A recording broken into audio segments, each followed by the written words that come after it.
So a sound engineer deals with the technical side of things. So they make sure that everything works and that everything's plugged in correctly. And then they also balance sound really intricately. Whereas sound design, I actually make noise. I build the noises and the sounds. So it's almost more musical in that sense. My sound is often quite musical, as I said, and quite flowing, and you almost can't hear the end of one sound before the next one begins. So I treat it almost like a score. So I compose the sound rather than just kind of pick sounds to go in places. With River Run, it started with just me and Alwyn in the room.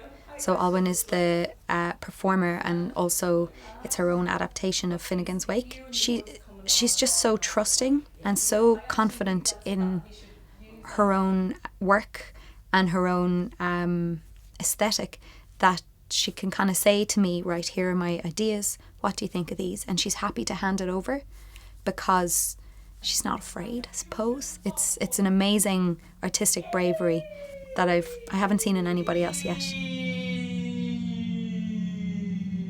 Bishop Bevels to rocks right, Zarba boy extinguish, Nuota bene. A lot of sound designers would come from a more technical sound background, so they'd be really experienced engineers or kind of people who work on the technical side of sound. Often their approach would be slightly different to mine in that, their speaker placement and use of microphones and stuff would be razor sharp, and it would be really amazing. Often, as I said, I do quite moody and long-range soundscapes. Big and bassy sounds that just are around you. So atmospheres. Whereas this is pretty much a cartoon and there's no talking, and so it's all mad little boinks and bops and zaps and things because it's for children. It should be, it should be kind of big and bold and in your face.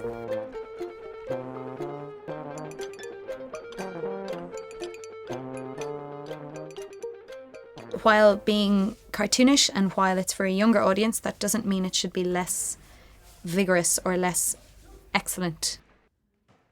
I think even when the acting style is quite heightened, we still really push for realism and kind of real intention, real thought, real kind of naturalistic psychology behind it. Otherwise, I think it could become really kind of hollow. And I think in the same way, the sound design for the show is rooted in reality, but sometimes the way it's used or at certain moments makes that more heightened or makes that more funny. We pretty quickly knew that we'd need an Alma, certainly a sound designer, really inventive.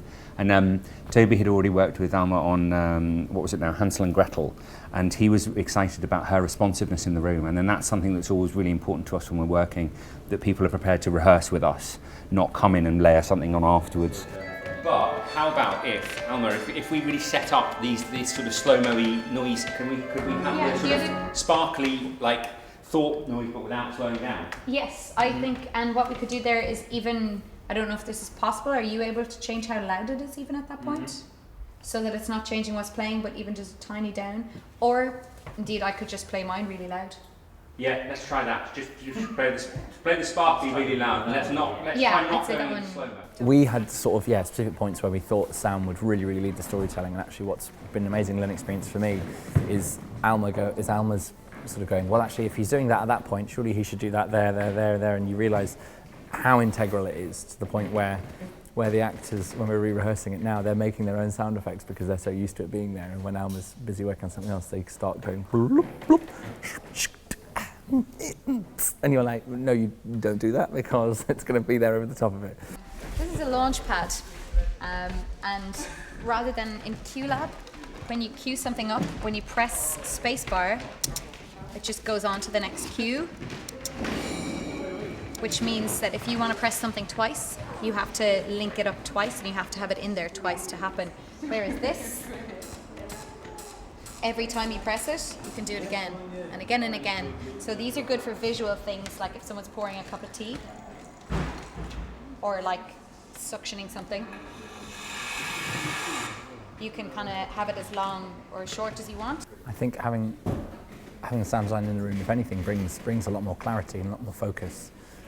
Especially in a show without words, it's sort of you realise how much a sound can help throw focus to a piece of storytelling visually, an object, a person, an action. You can't be too precious about it. You have to kind of go with the flow and add what you can and let things fall by the wayside, because it's for the good of the show. So it's okay for things you put work into. Sometimes they fall away, but you never know when they might turn up again. Because technology has gotten better, it's easier to make things sound really, really good without necessarily spending a fortune.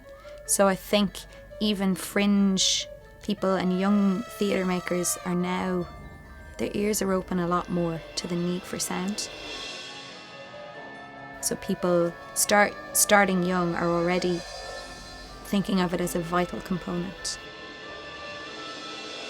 I suppose it's a frame of mind, really, or it's having that brief, I suppose, and working with other people brings it to a more design point of view, and always bringing back whatever sounds you use or whatever pieces of sound you compose, always bringing it back to how does it fit with the whole, how does this sit with my logic for this show or this world. Composition, I find you can be a bit more loose with it, and music doesn't always need a why, but sound design always needs a why.